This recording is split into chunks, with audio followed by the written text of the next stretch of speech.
ఆంధ్ర తెలంగాణలో తక్కువ ఫీజులతో high quality results ఇస్తున్న ఏకైక సంస్థ తిరుమల్ ఐఏఎస్ ఇన్స్టిట్యూట్. తెలంగాణలో 10వ తరగతి పరీక్షల్లో గందరగోళం నెలకొంది. అధికారుల నిర్లక్ష్యం విద్యార్థులను టెన్షన్ పెట్టించింది.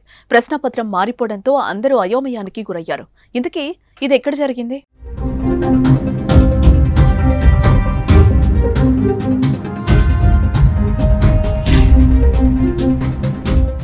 శుక్రవారం నుంచి తెలంగాణలో 10వ తరగతి పరీక్షలు మొదలయ్యాయి. షెడ్యూల్ ప్రకారం ఉదయం 9:30 నుంచి మధ్యాహ్నం 12:30 వరకు తెలుగు పరీక్షను నిర్వహించారు. రాష్ట్ర వ్యాప్తంగా సజావుగా విద్యార్థులు పరీక్షలు రాశారు. అయితే ఓ సెంటర్లో మాత్రం దీనికి విరుద్ధంగా జరిగింది. మంచిర్యాలలోని బాయ్స్ హైస్కూల్లో తెలుగు పేపర్కు బదులు హిందీ పేపర్ను విద్యార్థులకు అందజేయడం గందరగోళానికి తెరలేచింది.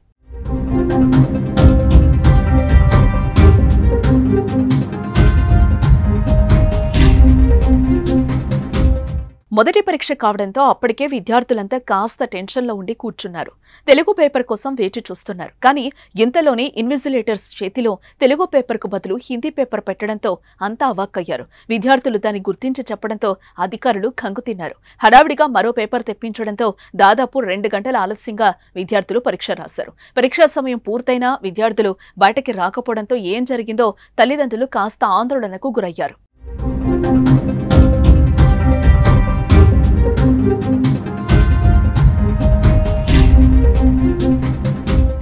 అధికారుల నిర్లక్ష్యంపై తీవ్ర విమర్శలు వ్యక్తమవుతున్నాయి.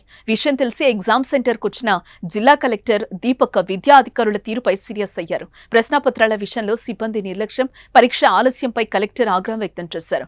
ఒక ప్రశ్నాపత్రం బదులు మరో పేపర్ రావడంతో వెంటనే విచారణ జరిపి నివేదిక అందించాల్సిందిగా డీఈఓ కలెక్టర్ ఆదేశాలు జారీ చేశారు.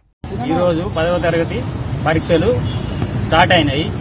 మా పిల్లలను 9:30కి ఎగ్జామ్ కాబట్టి 8కే తీసుకొచ్చినాం. మా పిల్లలు ఏదో అంతమందం టిఫిన్ చేసిండ్రు.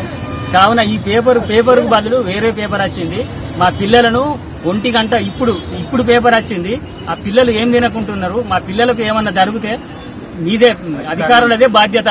దీనిపై కఠినమైన చర్యలు తీసుకోవాలని మేము ప్రభుత్వానికి విన్నవించుతున్నాము.